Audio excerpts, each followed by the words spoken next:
Okay, this week, today's Monday, March 1st, this week at a glance, we are going to be reviewing algebraic expressions. We're going to do something about combining like terms and using the distributive property. You're going to have a spiral review that is going to be due on Thursday, and your coordinate plane review is now due tomorrow if you haven't completed that for today. I not changed the due date to tomorrow. You can do that digitally, or I do have a paper copy here. You can print it out. Report cards will be going home after March 10th. Okay, so you've had a chance to do our warm-up.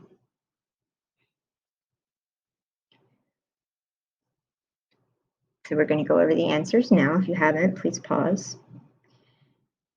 Okay, so parts of the algebraic expression. We want to label the coefficient. The coefficient is like the co-pilot. It's kind of stuck to the variable, so the h is the variable. And the coefficient is multiplicative with the variable. You multiply. And then the number that's kind of on its own is the constant. It doesn't change. There are two terms in this algebraic expression. The 5h is 1, and then the constant 3 makes 2. We can put this into words. Here's one example. We could say 3 more than the product of a number and 5. We could say the sum of 3 and the product of a number and 5. There are many different ways we can say that. We can evaluate expressions by substituting a value in for the variable. So if h is 4, we would put 4 in for h, and it's not 54, this is multiplicative, so this is 5 times 4, and then we use GEMDIS, we multiply before we add, so that is 23. Variables change, that's the nature. So now if h is 1/5, let's substitute 1/5 in for h. 5 times 1/5 would simply come out to be 5/5, or 1 whole. And then we add that to 3 and we get 4. Okay, so before we start combining like terms, let's review what a term is. A term can be a variable with its coefficient, or it can be a constant. So taking a look at this algebraic expression, there are 5 terms. This is a term, 5x, 3y, 2x, y, and this means 1y, we just never put the 1, and then 7. So this one had 5 terms. Today we're going to do like terms. Like terms are going to be terms that have the same variable or variables, or the same exponent or exponents. Okay, for example, the 2x and the 5x are like terms. They have the same variables. And their exponent is 1. If you don't see it, it's 1. 3y and y are also like terms. They both have y.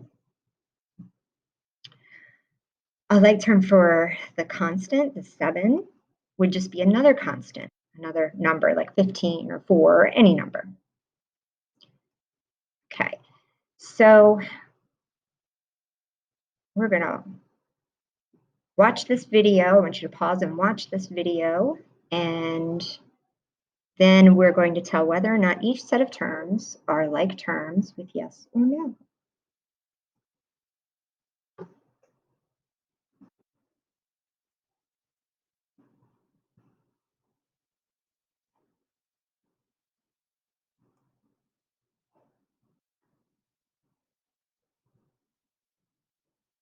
And we don't need the music. I mean, you can have the music if you want.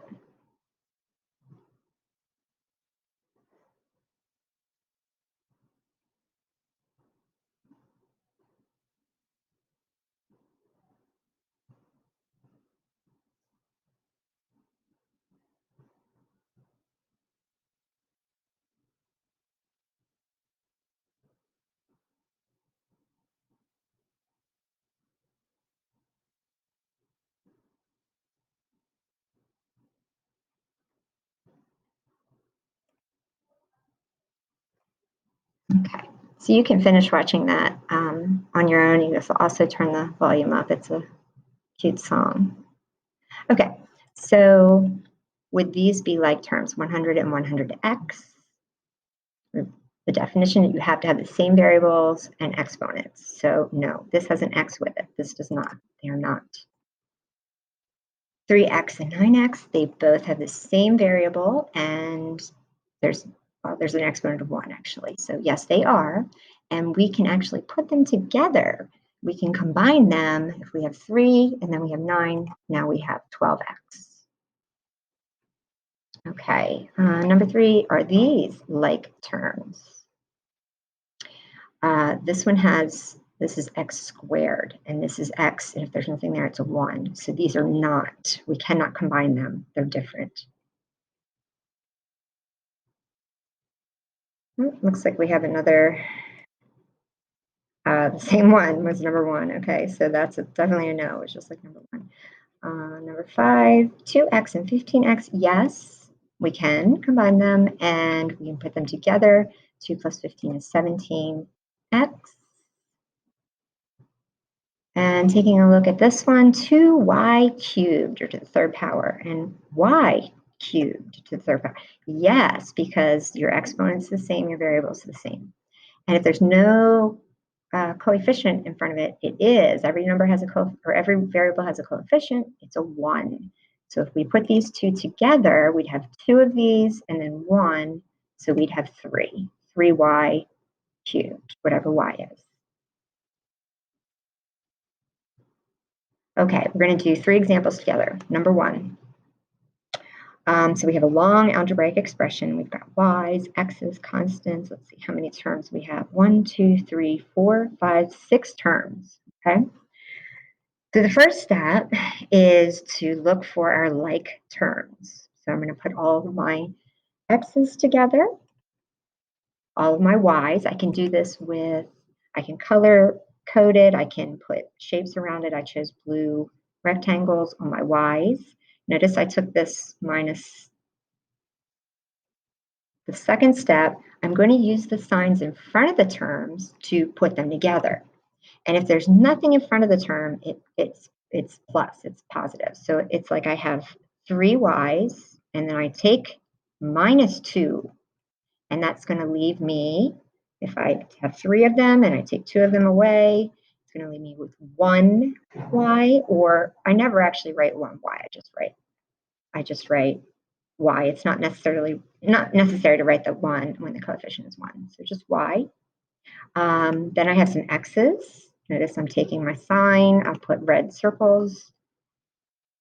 When I combine them, they're both positive, both addition. So that would be 2 plus 5 is 7x. Okay. And another shape, color, I'll put a pentagon around my constants. I have plus 7, plus 2. If it's all positive, you just add it together, and that's plus 9. But I cannot add these together. I have to keep them separate. So I keep going until step 3. All the terms are different. I've got y, x, constant, check. And if I want to put it in the right order, it usually goes alphabetical order, constants last. So I can make it look like this. 7x plus y plus 9. And again, if there's no sign here, it just means positive or plus, okay? All right, number 2. So I have some, you can use some of those shapes if you'd like. Let's see how many terms. 1, 2, 3, 4, 5. We have 6 terms again, okay? So first I'm going to identify my like terms. I can use any shape, but I have some x's. Notice I took the sign with it, okay? When I put those together, they're both positive. So 3 plus 5 is 8. So I have 8 x's altogether. Okay, then I've got a different term. I've got y's. And again, they're both positive. So I'm going to add 8 and 3. I can do that because they're the same. And that should be a y right there, 11y. Whoops. Okay, so that should say 11y right there. And then last, I have two constants. I've got the 12 and I've got, oh, minus 2. Okay, so that's very important because it's going to tell me what to do. And there's no sign in front of the 12, so I'm going to assume that's a plus 12. Okay, so I put those together and it's like saying positive 12 minus 2, or 12 minus 2, which is 10. And again, that should be a y right there. Stop when all my terms are different. And then putting them in ABC order, I think this is going to come up incorrect because I used an A, but so it should be 8x plus 11y plus 10. But I messed up on the variable.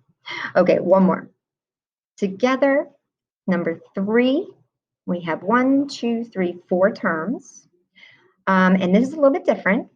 So we've got x squared. These are different from just the x's. You cannot combine them unless they have the same exponent.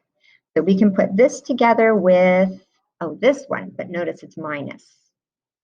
So it's like we're doing 10 minus 4. And that's going to give me 6 of these x squareds, okay?